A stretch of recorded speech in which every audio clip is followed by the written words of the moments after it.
Hello students, welcome to रशल bugs.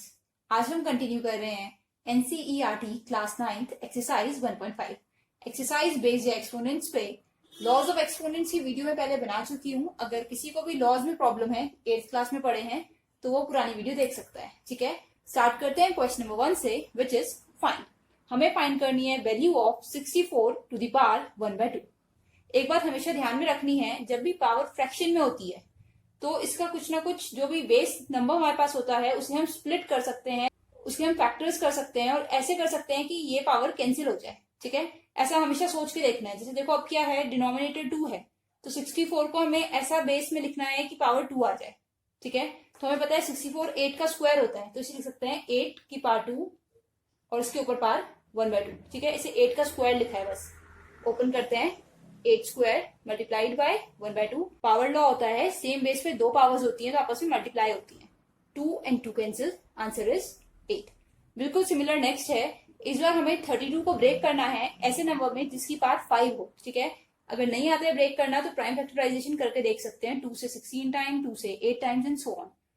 मेरे को पता है 32 को लिख सकते हैं 2 की पावर 5, बाहर पावर है 1/5, तो ये हो जाएगा 2 की power 5 multiplied by 1/5। 5 and 5 cancel, answer is 2। Next कर रहे हैं 125। 125 5 का क्यूब होता है। स्क्वायर्स एंड क्यूब्स लर्न होंगे तो थोड़ा डायरेक्ट कर सकते हैं। पावर 1/3, 5 का cube multiplied by 1/3। Power law use कर रहे हैं। 3 and 3 कैंसिल, आंसर इज 5। अब कर रहे हैं question number 2। Again same question है। फाइंड करना है 9 बेस है और पावर है 3/2।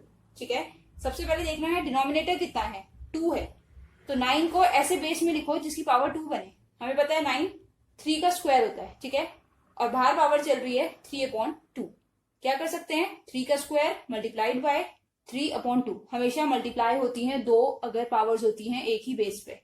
2 and 2 कैंसिल, तो ये आ गया 3 का क्यूब। इसे लिख सकते हैं 3 into 3 into 3, दैट इज 27। ये हमारा आंसर है। नेक्स्ट करते हैं सेकंड पार्ट। 32 की पावर 2/5। अभी 32 की पावर 5 वाला हमने सॉल्व किया है। इसे तो लिख सकते हैं 2 की पावर 5, 32 की वैल्यू और पावर एज इट इज। अब सॉल्व करते हैं। 2 की power 5 multiplied by 2/5। 5 and 5 cancel, 2 का स्क्वायर बच रहा है विच इज 4। करते हैं थर्ड पार्ट। थर्ड पार्ट में हमें गिवन है 16 की पावर 3/4। अब देखो 16 4 का स्क्वायर होता है, बट हमें क्या चाहिए, हमें ऐसी पावर चाहिए, या ऐसे बोल सकते हैं ऐसे एक नंबर लेना है जिसे 4 टाइम्स रिपीट करें तो 16 आए। ठीक है, 2 को अगर 4 टाइम्स मल्टीप्लाई करते हैं, 2 into 2 into 2 into 2, तो 16 बनता है। तो मैंने ये लिखा और साथ में पावर 3/4। अब इसे सॉल्व करते हैं। 2 की power 4 multiplied by 3/4। 4 and 4 cancel, denominator ही कैंसिल होता है। ठीक है, तो 2 का cube which is 8। This is our answer.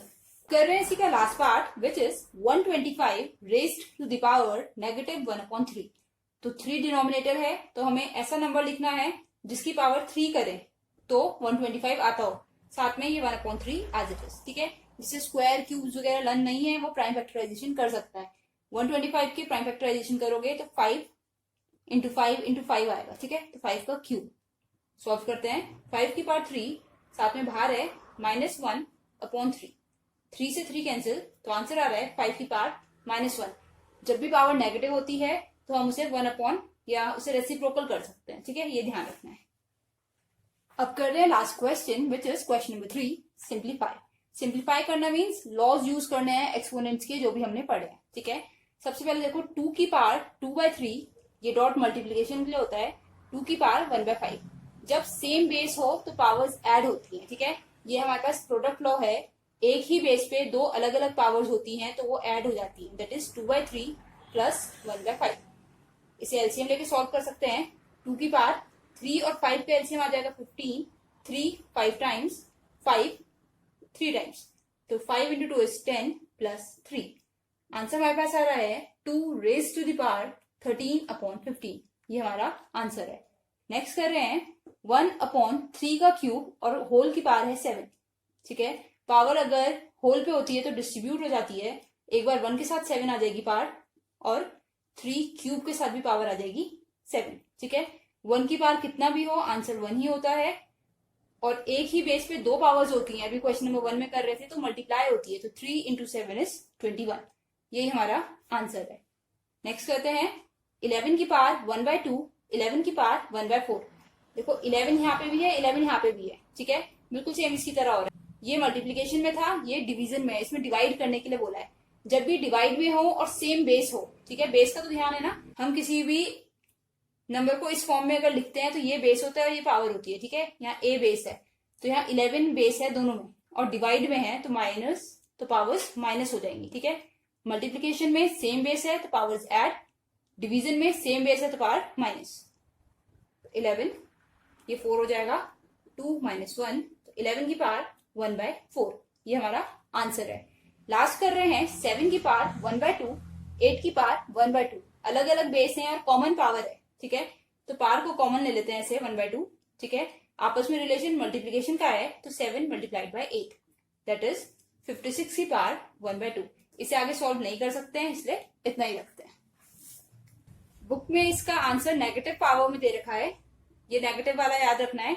जब भी डिनोमिनेटर से ऊपर लेकर जा रहे हैं नंबर को तो पावर नेगेटिव हो जाती है, और अगर ऊपर से नीचे लेकर जा रहे हैं या नेगेटिव हटा रहे हैं, ऐसे बोल सकते हैं, किसी की पावर नेगेटिव है और नेगेटिव रिमूव करना है तो रेसिप्रोकल कर दो, ठीक है।